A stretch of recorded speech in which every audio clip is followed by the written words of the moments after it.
몇 달 전에 신학생들을 대상으로 설교의 기초에 관한 특강을 한 적이 있습니다. 신학생들에게 설교를 잘하려면 기초적인 어떤 것을 갖추어야 되느냐라는 특강을 하면서 물었죠. 먼저 성경을 10번 이상 읽은 사람 몇 명 안 되더라고요.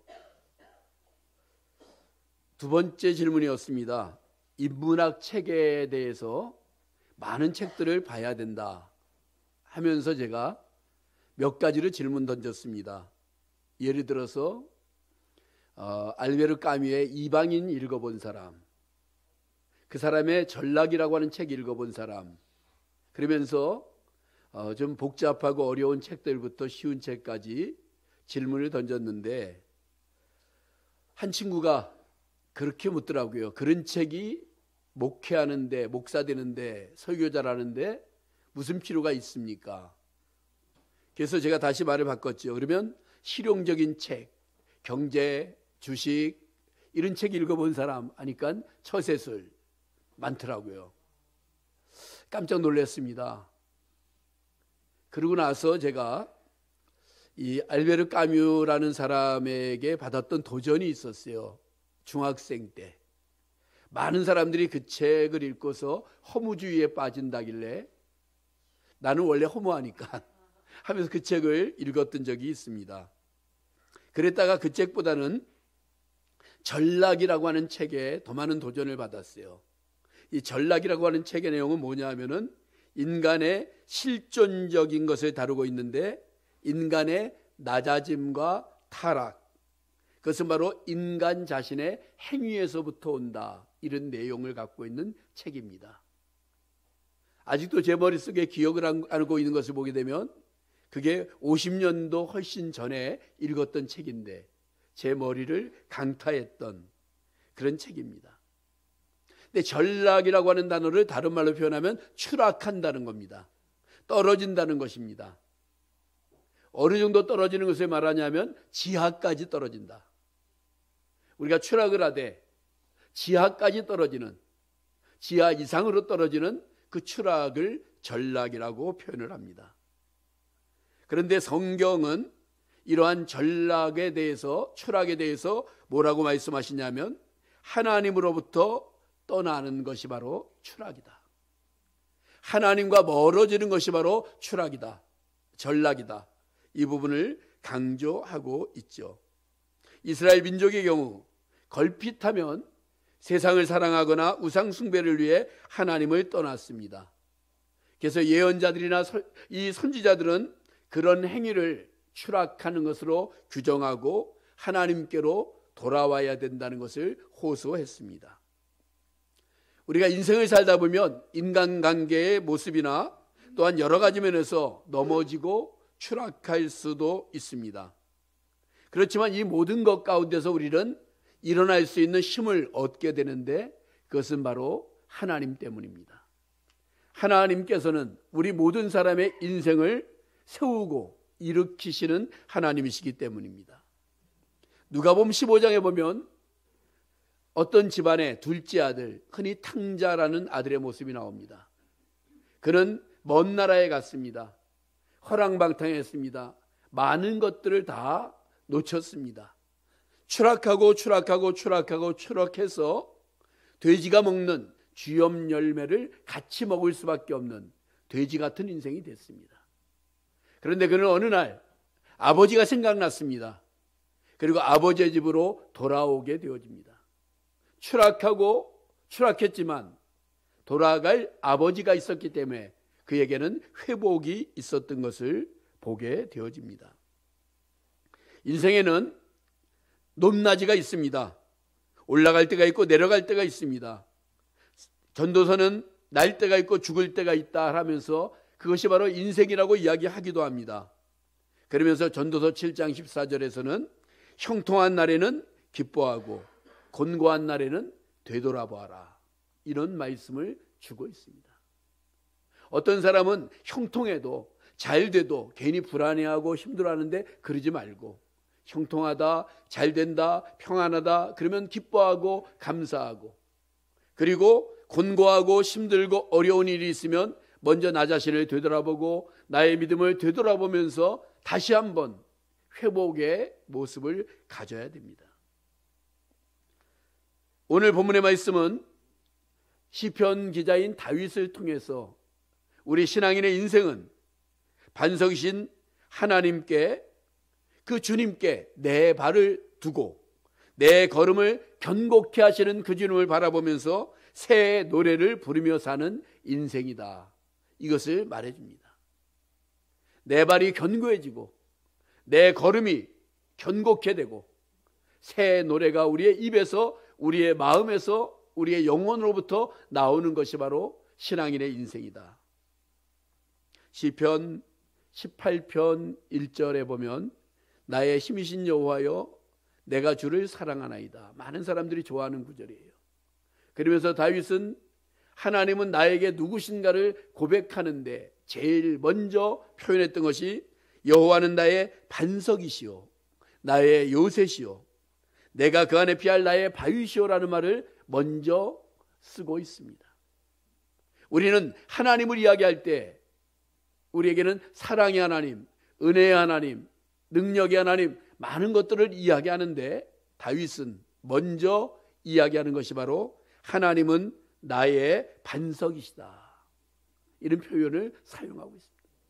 그는 그의 인생에서 반석 되시는 하나님이 얼마나 귀중한 분이신 것을 깨달았기 때문입니다. 본문 바로 시편 40편에서 그 부분을 잘 말해주고 있습니다. 다윗은 신앙인 중에서도 가장 높이, 가장 많이 올라갔던 사람 중에 한 사람입니다.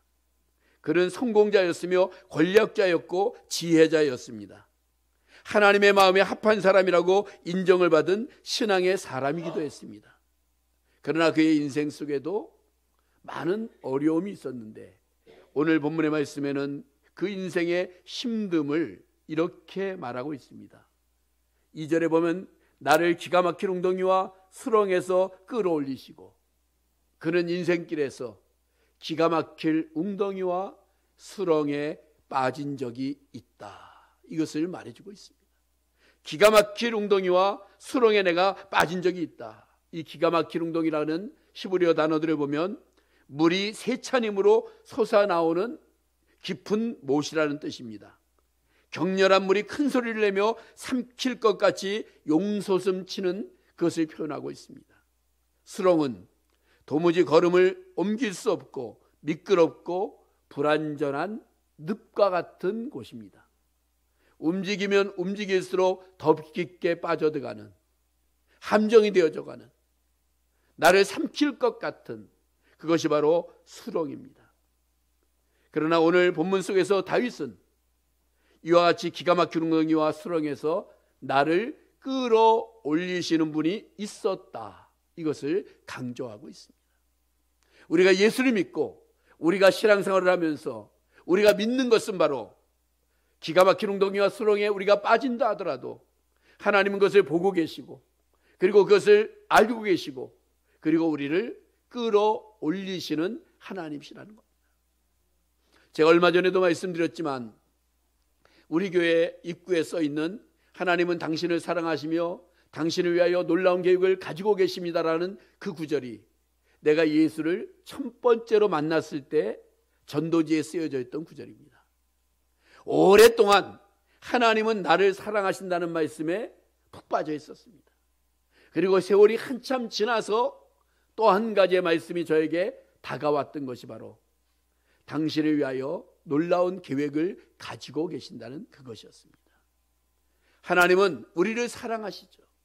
그런데 우리 한 사람 한 사람을 향한 하나님의 계획도 있다라는 겁니다. 나를 향하신 하나님의 계획이 있다. 나를 향하신 하나님의 계획이 있기 때문에 나를 이 땅에 두셨고, 근데 그 계획이 있다는 것을 알게 되면 나의 생존의 의미를 깨닫게 돼요. 나를 왜 여기에 두셨는가? 나를 왜 지금 이 자리에 있게 하셨는가? 나를 이 혼란스럽고 힘든 대한민국에 왜 살게 하셨는가? 이런 어떤 생존의 의미를 깨닫게 되면서 하나님의 계획이 있다라는 것, 어느 순간 그것을 깨닫게 됐을 때 제 가슴이 뛰었던 하나님의 계획, 나의 계획이 아니라, 나의 어떤 비전이 아니라 하나님의 계획이 나를 향해서 있다는 그것처럼 다윗은 바로 그 고백을 해주고 있는 것입니다. 다윗의 공경은 기가 막힌 웅덩이와 수렁만 있었던 것은 아닙니다. 그는 시편 40편 12절에서 무수한 재앙이 나를 둘러쌌다라고 표현했고, 시편 18편 4절 5절에는 사망의 줄이 나를 엎고 불의의 창수가 나를 두렵게 하였고 음부의 줄이 나를 두르고 사망의 올무가 내게 이르렀다라고 표현합니다. 시편 22편 7절에 보면 나를 보는 자가 다 비웃으며 입술을 삐죽이고 머리를 흔들며 말하되 저가 여호와를 의탁하사 구원하실 걸, 저를 기뻐하며 건지실 것 하며 비꼬는, 거기에 대한 고백도 하고 있는 모습을 보게 됩니다. 그러면서 다윗은 그렇지만 하나님은 바로 나의 하나님이셨다는 것을 강조하고 있죠. 우리가 인생을 살면서 정말 삶의 모든 것을 포기하고 싶을 때도 있는 것이 인생이지만, 하나님께서 끝이다라고 말씀하실 때까지 포기란 없습니다. 왜냐하면 하나님의 능력과 하나님의 사랑이 나를 둘러덮고 같이 하고 있기 때문입니다. 어떻게 다윗은 기가 막힌 웅덩이와 수렁에서 벗어나고 이길 수 있었는가? 그 내용이 오늘 본문 속에 잘 표현되고 있습니다. 그는 1절에서 이렇게 표현하죠. 내가 여호와를 기다리고 기다렸더니 귀를 기울이사 나의 부르짖음을 들으셨도다. 여기서 기다리고 기다렸다는 말 이전에 나의 부르짖음이 있었다라는 것을 말해줍니다. 우리는 기도합니다. 어떨 때는 부르짖습니다. 강력하게 깊은 마음을 가지고 하나님 앞에 외치기도 합니다. 다윗은 바로 기도의 사람이었습니다. 다윗이 지었던 많은 시편 대부분이 그의 기도와 고백으로 되어져 있습니다. 우리는 기도하면 대부분이 하나님께 드리는 고백이나 간구라고만 이해하고 있습니다. 여기서 우리는 다시 한번 기도의 어떤 순서를 발견해야 될 때도 있습니다. 우리의 사정과 삶의 정황을 먼저 말씀드려야 되죠. 고상한 것만 골라서가 아니라 유치하다라고 망설일 필요가 없지요. 빌립보서 4장 6절 7절에 보면 아무것도 염려하지 말고 다만 모든 일에 기도와 간구로 너희 구할 것을 감사함으로 하나님께 아뢰라. 그리하면 모든 지각에 뛰어난 하나님의 평강이 그리스도 예수 안에서 너희 마음과 생각을 지켜주신다고 했습니다. 여기 보면 아무것도 염려하지 말고 다만 모든 것을 하나님께 아뢰라고 표현을 하고 있습니다. 무엇이든지 이 말에 초점을 맞춰서 하나님 앞에 기도하는 겁니다. 기도의 시간을 만들고 기도의 자리에 앉아서 내가 원하는 모든 것들을 하나님 앞에 기도하다 보면 기도가 정리가 되어집니다. 처음부터 정리해서 꼭 필요한 것만 기도하는 것이 아니라 다양하게 기도하다 보면 기도가 정리가 될 때가 있어요. 그 정리가 되어지게 되면 이제 하나님의 응답이 시작되고 있는 거죠. 기도한 다음에 여기 주시는 말씀이 기다리고 기다렸다. 간절하게 기다리고 기다렸다는 거죠. 하나님의 응답을 바라고 하나님의 음성과 뜻을 듣기 위해 기다렸다는 것입니다.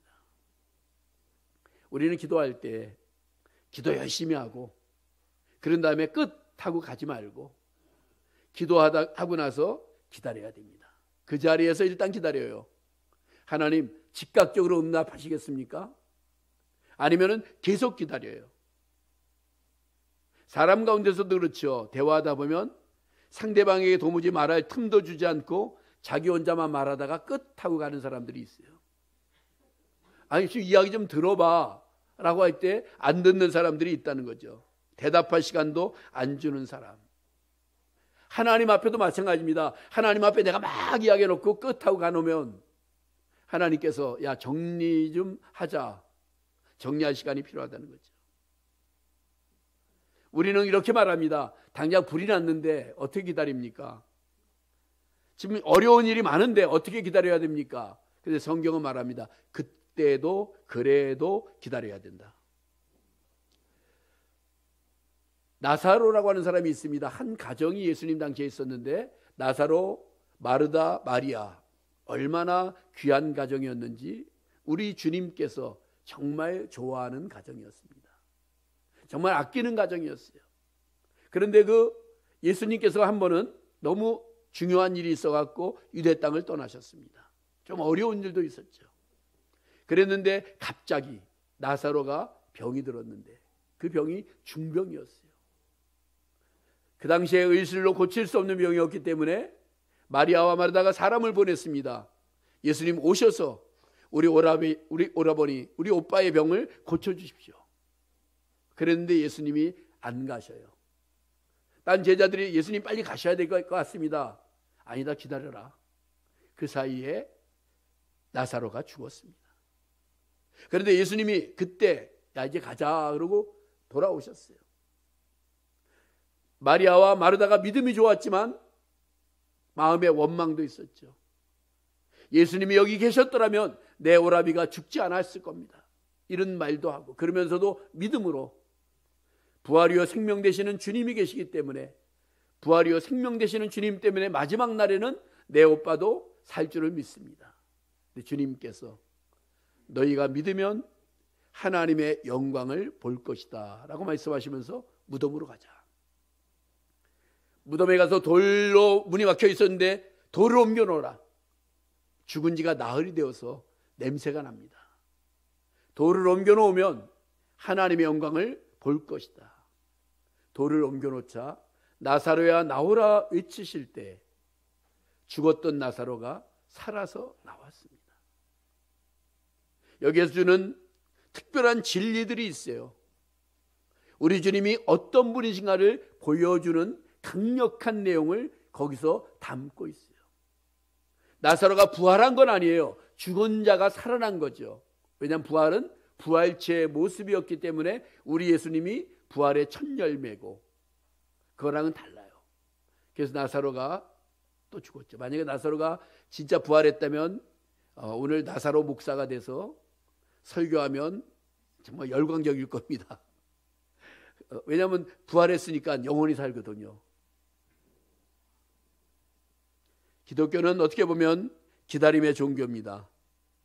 기도했으면 기다릴 줄 알아야 되고 기다린다는 말이 어렵지만 오늘 기다려야 된다는 것이죠.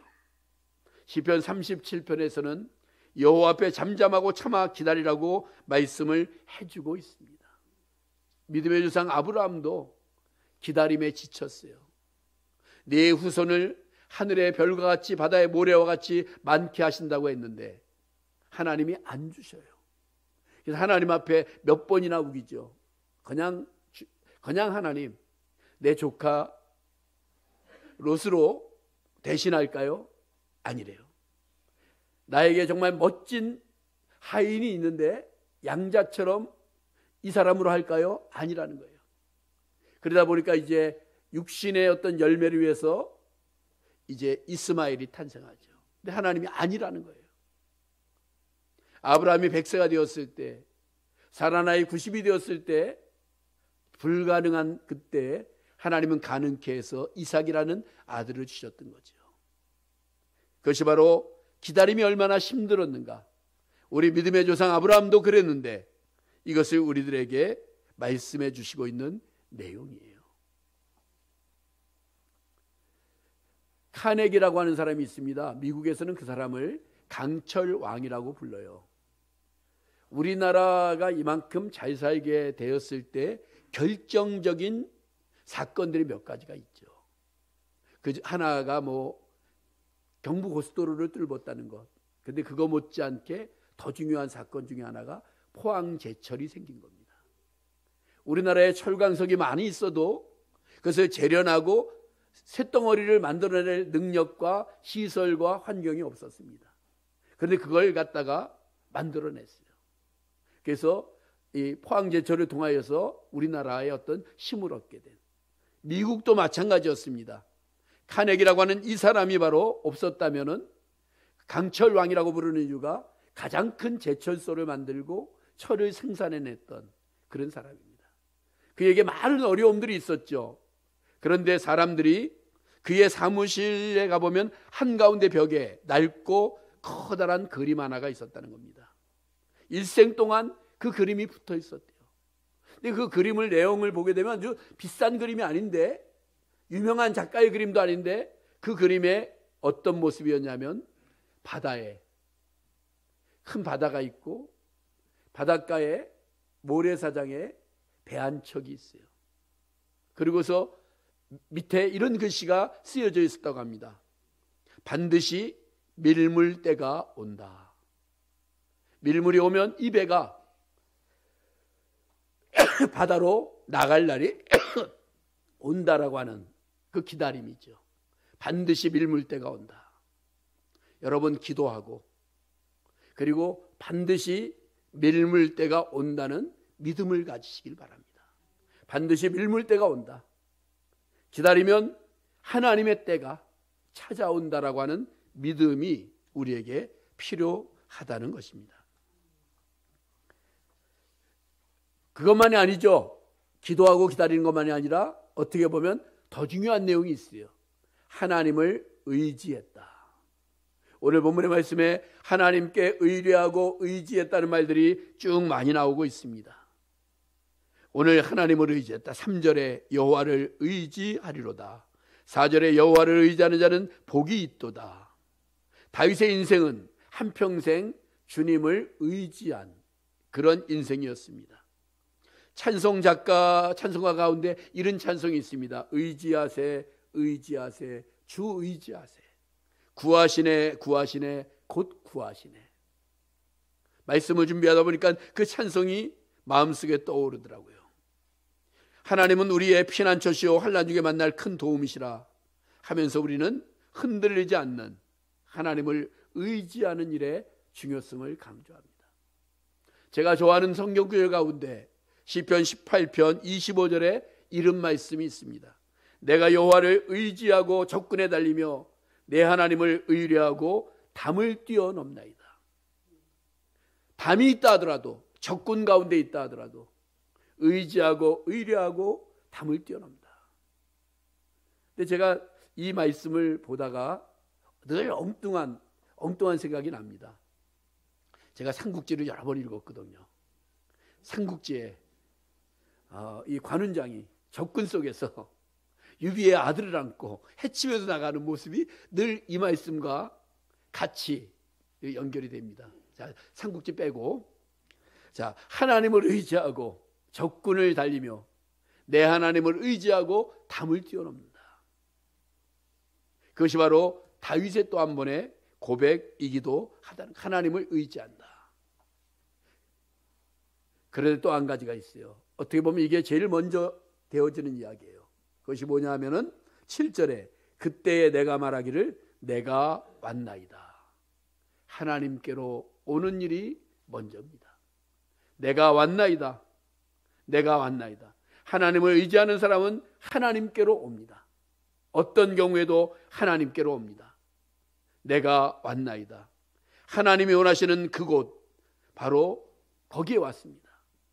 그러면서 그는 뭘 깨달았냐면 6절에 보면 제사와 예물을 기뻐하지 아니하시고 번제와 속죄제를 요구하지 아니하신다. 이 말 속에서 하나님이 원하시는 것은 다윗 그 자신이라는 것을 알았다는 거예요. 오늘도 하나님은 우리에게 원하시는 것은 우리 자신입니다. 우리 자신을 하나님이 원하셔요. 성경은 가라라고 하는 명령보다 오라라고 하는 말씀이 더 많습니다. 사명을 가지고 세상을 향해 어디를 향해 가라라는 말씀도 있지만 오라라고 하는, 내게로 오라, 가까이 오라, 가까이 오라. 오라, 우리가 서로 변론하자. 수고하고 무거운 짐진자들아 다 내게로 오라. 오라, 우리가 여호와께로 돌아가자. 이스라엘아, 네 하나님 여호와께로 돌아오라. 내가 왔나이다라고 하는 이 고백은 하나님 가장 가까운 곳으로 내가 다가서 있습니다라고 하는 고백입니다. 주님, 제가 주님 곁에 있습니다. 주님, 제가 여기 있습니다. 바로 주님 곁에 있는 그 사람, 그것이 바로 하나님께로 왔다라고 하는 그 고백인 것을 아시기를 바랍니다. 그랬더니만 결과적으로 어떻게 됐습니까? 다윗의 구원이 있죠. 기가 막힌 웅덩이와 수렁에서 하나님은 사람의 방법이 아닌, 사람의 생각이 아닌 하나님의 방법으로 끌어올리셨다. 그래서 수렁에서 끌어올리셨다. 저가 위에서 보내사 나를 취하시니요 많은 물에서 나를 건져내심이로라고 하는 시편 18편의 말씀처럼 수렁에서 끌어올리셨다. 내 발을 반석 위에 두셨다는 것은 안전한 자리, 견고하고 단단한 장소에 두셨다는 것입니다. 내 걸음을 견고케 하셨다. 걸음이 불안정하고 미끄러운 수렁에서 평탄한 길로 인도하셨다는 겁니다. 그리고 한 말씀 더 하시죠. 새 노래로 찬양하게 하셨다. 3절에 보면 새 노래로 내 입에, 내 마음에 노래를 두셨다는 겁니다. 그 결과 많은 사람들이 다윗의 구원으로 인해서 하나님을 믿게 되었던 겁니다. 나사로가 죽었다가 살아났을 때 이 요한복음 12장에 보면 나사로 까닭에 많은 사람들이 나사로를 보려고 예수를 믿게 되었던 그 기록을 하고 있습니다. 다윗의 모습이 바로 다윗에게 하셨던 하나님, 그 때문에 많은 사람들이 하나님께로 돌아오게 되었다는 겁니다. 사랑하는 성도 여러분, 우리에게는, 저와 여러분에게는 반석이신 예수 그리스도가 있습니다. 내가 주께 왔습니다라고 하는 것은 주님께 오는 자에게 반석이신 예수 그리스도가 있어요. 그러면 저가 내 발을 반석 위에 두십니다. 기가 막힌 웅덩이와 수렁에서 끌어올리셔서 반석 위에 두십니다. 그리고 우리의 걸음을 견고케 하실 겁니다. 새 노래로 하나님을 향해서 노래하게 만드실 겁니다. 우리 예수님은 바로 우리의 모든 것을 체휼하신 분이라고 했습니다. 우리의 모든 것을 아시는 분이라고 했죠. 그러므로 우리는 두려워하지 말라. 내가 너와 함께함이라. 놀라지 말라. 나는 네 하나님이 됨이라. 내가 너를 굳세게 하리라. 참으로 너를 도와주리라. 참으로 나의 의로운 오른손으로 너를 붙들리라고 했던 이 이사야서의 말씀을 우리가 붙들어야 된다는 겁니다.